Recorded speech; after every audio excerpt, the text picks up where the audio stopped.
Friday of the 10th week of Ordinary Time. Purity of heart, guarding our eyes, affections, and internal senses. Custody of our heart often brings with the guarding of our eyes. Common sense and supernatural sense are like filters placed in front of our eyes to enable us not to fix our gaze on what we ought not to look at. We should do this with naturalness and simplicity without having to do anything unusual, but we must do so with fortitude in the street, just as in the workplace and when socializing. To get to know and love other people, we must have contact with them, but to prevent our heart becoming wrongly attached to people to whom it might easily become attached and to whom God does not want it attached, we must be prudent in keeping our distance. This means a moral, affective, and spiritual distance. It means avoiding the unwanted placing of confidences in other people, speaking to them unnecessarily of our sorrows and sufferings. At times, prudence will dictate that we even keep physically distant. If we are upright in our conscience, and attentive and sincere examination of our motives will enable us to measure our behavior, judging correctly between what we seem to be seeking and what we are actually seeking in our social and professional relationships. To prevent our affections from spilling over unduly, we do not need to suppress them, which in any case is impossible, but to guide and control them according to God's will. Our heart needs to be strengthened by a clean love, which will protect it against affections which are not pleasing to God. Custody of the heart is connected with control of our memory, with rejecting images and interior dialogues which might inflame an attachment or sidetrack our heart.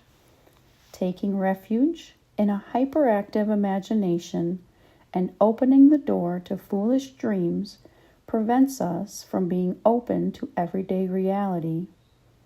When we give in to this kind of temptation, and we can do so easily in moments of tiredness or interior dryness as a way of seeking compensation for the ordinary faults and failings of normal life, there arises a lack of unity of life.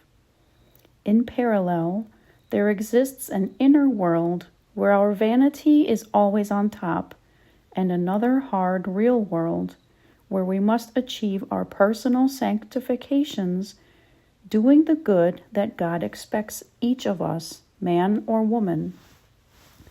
Those who are unhappy with their situation and are prone to escape into that unreal and imaginary inner world will find it very difficult to face up generously and realistically to what they must do in any given moment. If they are to grow in virtue, how is it possible to live in a dream world and still do one's duty? How can we struggle against a particular defect if instead of facing up to it, we withdraw into our imagination and overcome it there? How can we be joyful in the face of sacrifice when we are accustomed to hide ourselves in a make-believe world of hallucinatory happiness? Our hearts could even become attached to persons we might even see in a film or come across in a novel or even in real life, although they are people with whom we have no real contact. A heart thus tied down and perhaps strained cannot find its way to God. Today we can examine ourselves and see where our heart is during the day. What do we think about? Who occupies the foremost place in our thoughts? Let us ask Our Lady that Jesus may be the real center of our life, that the clean and noble love, one ready for sacrifice, which He wishes each and every man and woman to live, may be lived with Him in accordance with our own vocation. May I give you some advice for you to put into practice daily.